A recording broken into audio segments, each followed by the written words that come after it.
¿Qué tal amigos de YouTube? Sean bienvenidos a este nuevo video en el cual voy a empezar un curso enfocado a las bases de datos relacionales y específicamente en un sistema gestor llamado MySQL. Así que vamos a empezar. Vamos a empezar aprendiendo qué es MySQL. Hace un momento yo dije que era un sistema gestor de base de datos. Pues esto es correcto. MySQL es solamente un conjunto de programas que permiten la administración de una base de datos relacional.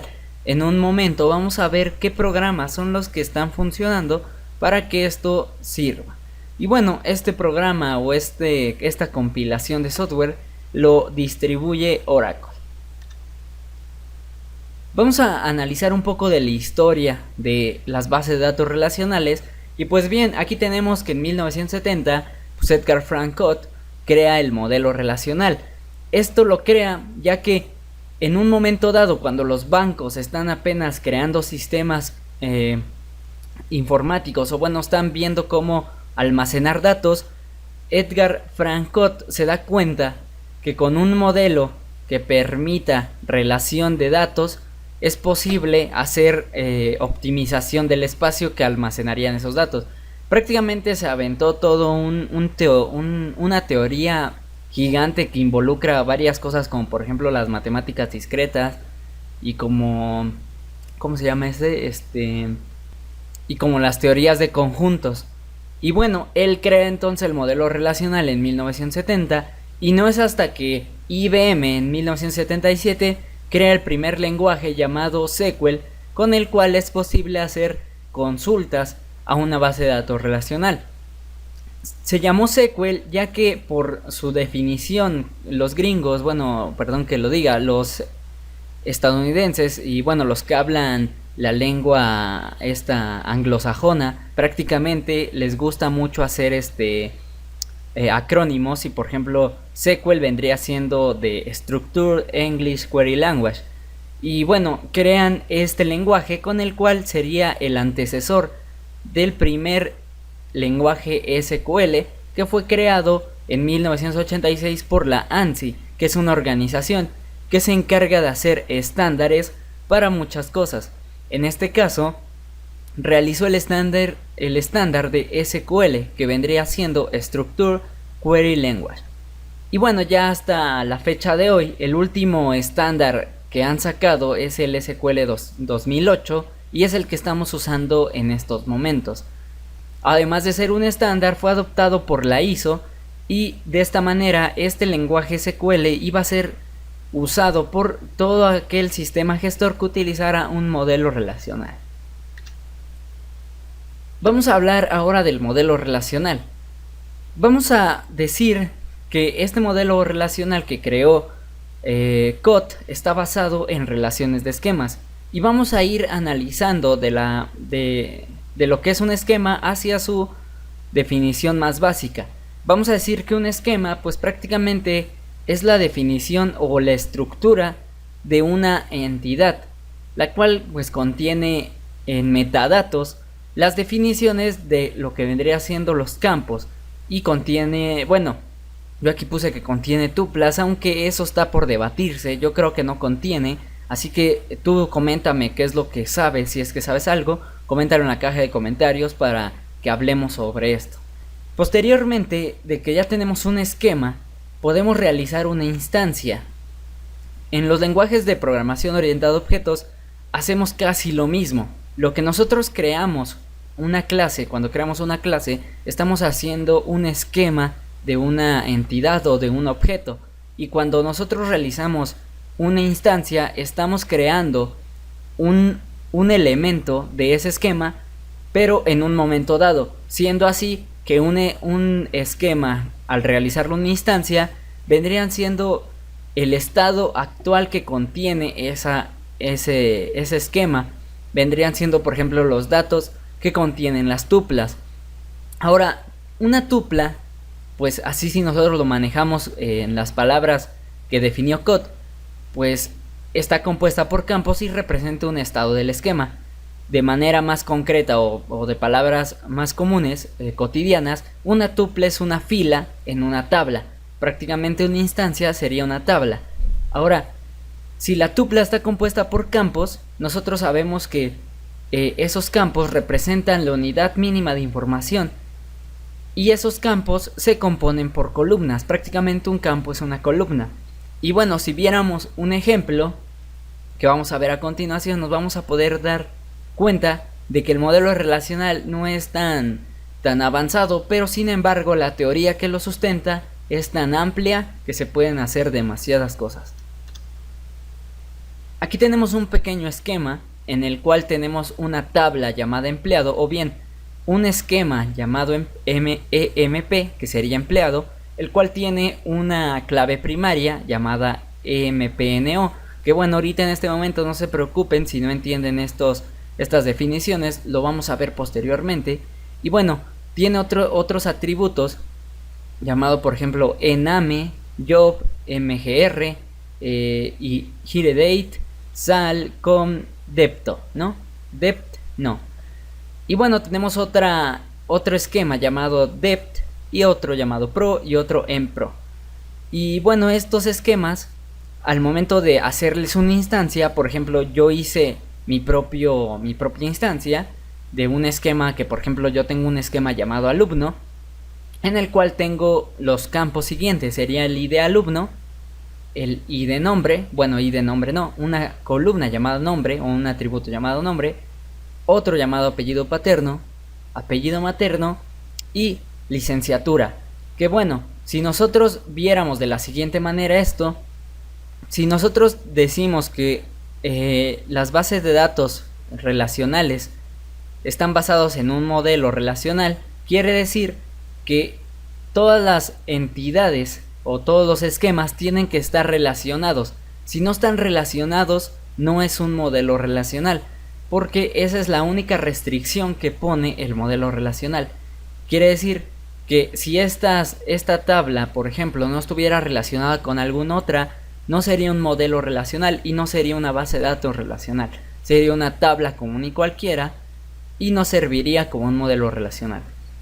Aquí podemos observar que tenemos dos tablas, la de un alumno y tenemos otra de una licenciatura. Y podemos observar a través de esta flecha que une el id de licenciatura con la licenciatura. Y bueno, de esta manera ya tendríamos un modelo relacional. Ahora vamos a hablar un poquito del lenguaje SQL. Aquí yo hice un como que ejemplo de cómo sería. Y estoy diciendo, ¿sabes qué?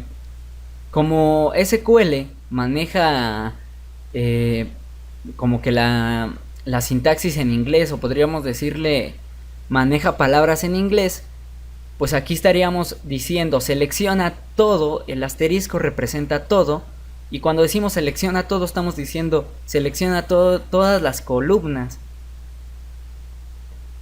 Después cuando decimos from estamos diciendo selecciona todas las columnas de, from es de, y posteriormente decimos de qué tabla, que es alumno, y le estamos diciendo, ¿sabes qué? Donde el id de alumno sea igual a 12. Y eso es lo que tenemos aquí.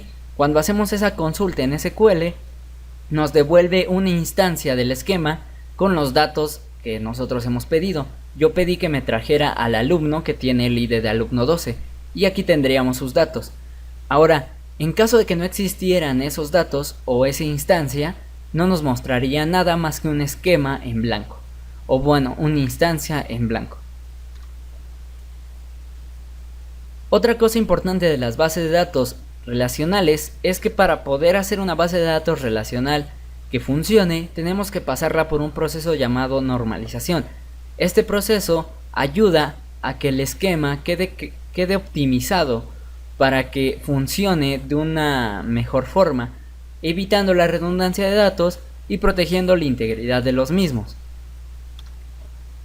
Vamos a hablar ahora un poquito de sus ventajas y desventajas, porque como todo tiene ventajas y desventajas. No quiero decir que, por ejemplo, ya por ser lo que más se usa en el ámbito laboral, quiere decir que sea de lo mejor.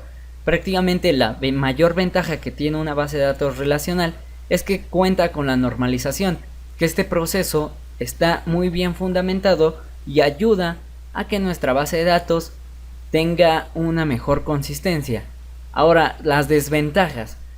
Como ya decíamos, contiene datos, almacena datos, es una colección de datos. Prácticamente no puede almacenar multimedia, como sería una imagen, un video, una canción, un archivo, X cosa. Otra de sus desventajas es la velocidad. Si nosotros tuviéramos una base de datos con más de 250.000 registros y queremos buscar uno, prácticamente se tardaría un buen rato, o bueno, depende también de la potencia de la computadora, se tardaría un rato en realizar la consulta. Así que esa es una de sus mayores desventajas. Ahora voy a comentar algo que, bueno, yo creo que les serviría a ustedes como conceptos o como algo de conocer qué más hay aparte de las bases de datos relacionales. Aquí estamos planteando algo que dice de vuelta al principio. Estamos diciendo esto porque aquí podemos ver una base de datos de grafos. Este tipo de base de datos es muy funcional y actualmente la usa, por ejemplo, Facebook, y lo utiliza, por ejemplo, me parece que es Netflix, debido a que este tipo de base de datos permite hacer las búsquedas de una mejor manera y de una forma más eficiente. Y bueno, vamos a ver en la siguiente diapositiva qué onda con este tipo de base de datos. Existen bases de datos no SQL. Después de que se creó el estándar SQL y se autorizó como una ISO, o bueno, se adaptó como una ISO, pues se creó una organización, un conjunto de personas que desarrollaban software libre y dijeron, a ver, como que SQL no está bien, vamos a crear unas bases de datos y pongámosle no SQL. Entonces surgieron otro tipo de base de datos que tenemos aquí. Tenemos las bases de datos documentales, las bases de datos grafos, las orientadas a objetos, la clave valor, datos multivalor, tabulares, entre otras. Hay una infinidad de bases de datos no SQL. Y pues bueno, plantean el uso de que SQL no es muy bueno. Y eso tal vez lo vamos a ver con el paso de los videos. Vamos a hablar de que la teoría en la que se basó COT no está completa, porque las matemáticas no están completas. Pero en fin, ese es otro asunto. Tenemos estas bases de datos no SQL y ahí es donde salen las mejores bases de datos, que serían las de grafos y las documentales. Las orientadas a objetos igual están retomando ahorita valor o campo de acción y son las que también en este momento se están ocupando mucho. Y bueno, ya para terminar, voy a comentar algo de lo que les decía de los grafos, de las bases de datos de grafos, y es que en 1736 una persona que ha hecho fama en las matemáticas discretas, llamada Leonard Euler, este personaje se basó en uno de sus artículos, me parece, en el que planteaba cómo se podrían recorrer los puentes de una ciudad. La verdad no recuerdo qué ciudad era. Cómo se podían pasar por esos puentes una vez, pero recorriendo todos. Eran 7 puentes y esos puentes estaban de tal manera que, bueno, era un acertijo completamente que requería una matemática muy buena. Y Euler logró hacerlo y fue cuando creó por primera vez la definición del teorema de grafos. Y bueno, hasta el momento estamos regresando al principio y estamos diciendo, pues grafos es la mejor forma de hacer bases de datos. Tal vez en un futuro, en los últimos videos de este curso, les muestre algo de una base de grafos para que ustedes comparen y saquen sus propias conclusiones. Así que bien, eso sería todo en este video. Si les ha gustado, por favor denle me gusta. En el siguiente video vamos a ver la instalación de MySQL y vamos a empezar a crear algunas cosas. Vamos a empezar a asignar, ¿cómo le podríamos decir esto? Permisos. Y vamos a hablar de estos permisos. Así que bien, yo me despido. Cuídense y nos vemos en el próximo video.